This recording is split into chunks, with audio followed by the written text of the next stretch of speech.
Hello guys, welcome to my another new vlog. আশা করি তোমরা সবাই ভালো আছো, আমিও ভালো আছি।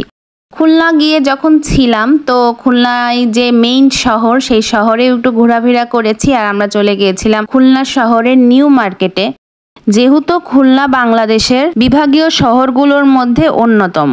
ঢাকা ও চট্টগ্রাম শহরের পরেই এটি বাংলাদেশের তৃতীয় বৃহত্তম শহর। আর আমরা খুলনায় গিয়েছিলাম অনেক দিন। খুলনার বিভিন্ন দর্শনীয় স্থান ঘোরার সাথে সাথে আমরা খুলনা শহরেও একদিন ঘুরতে বের হয়েছিলাম আর চলে গিয়েছিলাম, আমি তো বললামই ভিডিও শুরুতে, খুলনার নিউ মার্কেটে। আর গিয়ে তো দেখি খুবই জাঁকজমকপূর্ণ অবস্থা। মানে এই নিউ মার্কেটটা সাইজে অনেক বড় ছিল, মানে অনেক জায়গা নিয়েছিল। আর এখানে বলতে গেলে এমন হয়তো বা কোনো জিনিস ছিল না যেটা পাওয়া যাবে না। এখানে সব রকমের দোকান ছিল। তো আমরা সব আশপাশ দিয়ে দোকানগুলোতে ঘুরছিলাম। আর শুরুতেই তো আমি তোমাদের এই মানে নিউ মার্কেটের ঢোকার যে গেটটা সেটা দেখিয়ে দিয়েছিলাম। আর এখানে জামা কাপড়ের দোকান থেকে শুরু করে, জুয়েলার্সের দোকান থেকে শুরু করে, কসমেটিক্সের দোকান থেকে শুরু করে, স্যান্ডেল, ব্যাগ সব কিছুই ছিল।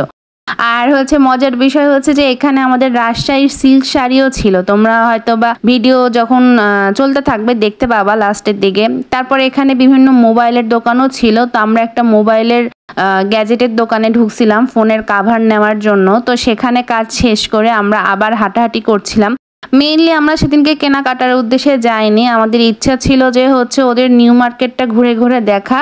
আর এই দেখো রাজশাহী সিল্ক হাউস, যেটার কথা আমি তোমাদের একটু আগেই বললাম। তো যেটা বলছিলাম, আমাদের ইচ্ছা ছিল যে ওদের পুরো নিউ মার্কেটটা ঘুরে ঘুরে দেখা, ওদের শহরটা ঘুরে দেখা। আর ওদের নিউ মার্কেটের সামনে কিন্তু অনেক স্ট্রিট ফুড থাকে, সেটা নিয়ে আমি পরবর্তীতে আরও একটা ভিডিও আপলোড করব। আজকে খালি আমি তোমাদের নিউ মার্কেটের ভিডিওটাই শেয়ার করতেছি, কারণ কি এত বড় নিউ মার্কেট যে মানে বলে শেষ হবে না।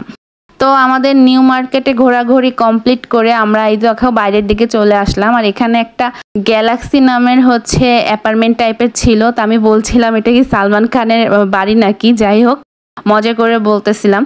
দেন আমরা ঘোরাঘুরি শেষ করে যখন বাসার উদ্দেশ্যে চলে যাচ্ছিলাম তখন আমি কিছু ভিডিও ক্লিপ নিয়েছি, তোমরা দেখতেই পাচ্ছ, যাতে পুরা খুলনা শহরের একটা মানে চিত্র তোমাদের সামনে তুলে ধরতে পারি। যেহেতু এটা বিভাগীয় শহর, বলার কথাই নয় যে অনেক বড় হবে, প্লাস অনেক দোকানপাট থেকে শুরু করে সবকিছুই থাকবে। যেহেতু এখানে অনেক লোকের বাস। আর আমি কিন্তু খুলনায় ফার্স্ট টাইম গিয়েছিলাম। খুলনা থেকে যদি কেউ আমার ভিডিও দেখে থাকো অবশ্যই কমেন্টে জানিও যে তোমরা খুলনা থেকে বলছো। আর তোমাদের মধ্যে কেউ যদি খুলনা শহর এর আগে ভিজিট করে থাকো অবশ্যই কমেন্ট করে জানিও যে তোমাদের খুলনা শহর কেমন লেগেছে। খুলনা শহরে আসলে কনস্ট্রাকশনের কাজ চলতেছিল।